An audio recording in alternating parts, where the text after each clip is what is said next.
She sat in row 18, alone and silent, just 13 years old. The flight attendant hit her, right in front of everyone. No apology. No one stood up. But what no one knew was that the girl's mother was flying the plane. And what she did next changed everything, without ever raising her voice. Maya Jennings sat quietly in seat 18C, her legs tucked close, a sketchbook open on her lap. Her fingers moved in quiet, careful lines, shading the wing of a bird she'd started drawing just after takeoff. Her backpack, too large and awkward for the overhead bin, had been stashed by an older woman who noticed her struggle earlier. Maya had whispered a quiet, "Thank you," and sat down without drawing attention. She wore a soft gray hoodie and noise-canceling headphones, though they only muffled the sounds around her. Every so often, she peeked down the aisle, deliberately avoiding eye contact. This was her first time flying alone, headed to a youth art competition in California, an event her mother had worked hard to get her into. It was supposed to be a proud day. Just as she bent down to sharpen her pencil with the little blade on her eraser cap, a voice sliced through the quiet. "Get up." The voice wasn't loud, but it was sharp. Standing beside her was a tall woman with a rigid uniform, a name tag reading Connie Hart. Her ponytail was so tight it looked painful. Maya blinked up at her, confused. "That bag's in the wrong place," Connie said curtly. "You can't just throw your stuff wherever you want. That's not how this works." Maya's voice came out small. "A lady helped me, she put it there. I didn't." Before she could finish, Connie's hand slapped the back of her head. Not enough to injure, but enough to sting. "Don't talk back," Connie muttered, as though it were routine. The row went silent. A man across the aisle shifted uncomfortably but looked away. A boy 2 seats over took out one earbud, then shrugged and put it back in. Maya's face flushed. She didn't speak. She didn't move. She didn't reach for the spot that burned on her scalp. Instead, she gripped her sketchbook tighter and focused on the page. A couple of seats ahead, someone coughed awkwardly. The engines hummed. The plane kept flying like nothing had happened. She turned to a new page and, instead of a bird, started drawing a hand, her mother's hand, resting on an aircraft control yoke. The sting of the slap faded, but the ache in her chest didn't. Not anger, not yet. Just shame. That kind of shame that makes you feel like you did something wrong just by existing. And the worst part wasn't the slap. It was the silence that followed. Minutes passed.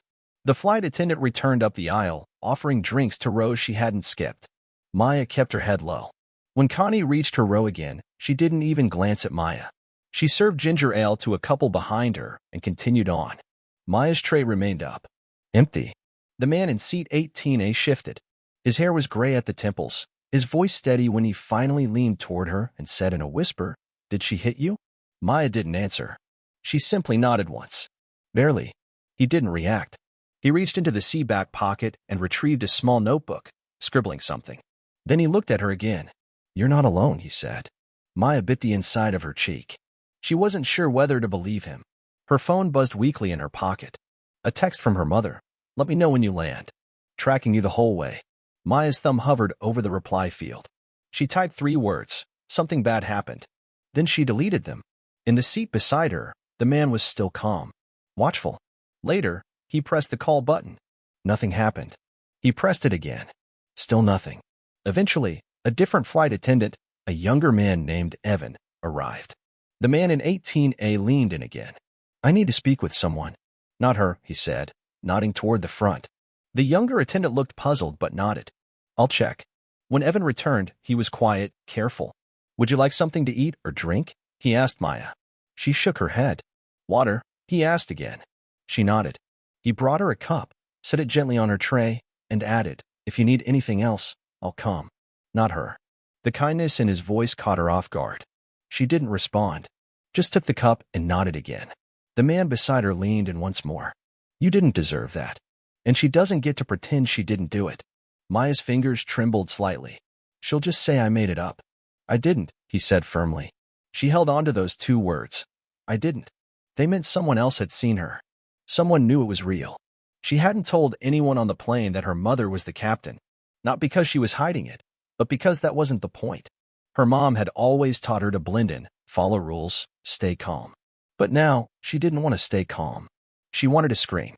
Still, she stayed seated, wrapped in silence. She thought about pressing the call button herself, asking for help. But what if Connie came back? What if she made it worse? At the front of the plane, The cockpit door remained closed. Behind it, her mother, Captain Layla Jennings, was flying the plane. The man beside her, he'd introduced himself earlier as Oliver Rains, wrote something else down, then handed her a card. "Just in case someone pretends none of this happened," he said. The card was thick, clean, understated, Oliver Rains, civil rights attorney. Up in the cockpit, something changed. Connie was summoned. She stepped inside, unaware. Captain Jennings turned slowly in her chair. Her voice was even, calm. "I've received a report that a child was struck by cabin crew." "Was that you?" Connie fumbled. There was a miscommunication. She was being difficult. "She was struck." Captain Jennings repeated. "Yes or no?" "She was disrespectful," Connie hedged. "Answer the question." "Yes, but not hard," Connie said at last. "You'll remove yourself from the cabin. You are suspended from service pending review. You will not approach row 18 again." Connie started to argue. Captain Jennings didn't raise her voice. "That's my daughter." Connie froze. Captain Jennings turned back to her instruments. Dismissed. Connie was escorted to the rear of the plane. Maya didn't know what had happened. Not right away. But when Evan returned with a blanket and said, "The captain wanted you to be comfortable," she understood. Her mother knew. She didn't come back to make a scene. She didn't need to. She handled it quietly, precisely. Like a captain. Later, the co-pilot came to her row. "If you'd like," he said, "you're welcome to visit the cockpit before landing. Just to see her." Maya hesitated, then nodded. She walked the length of the plane. Her steps didn't shake this time. In the cockpit, her mother was waiting. When Maya entered, Captain Jennings opened her arms. Maya walked straight into them.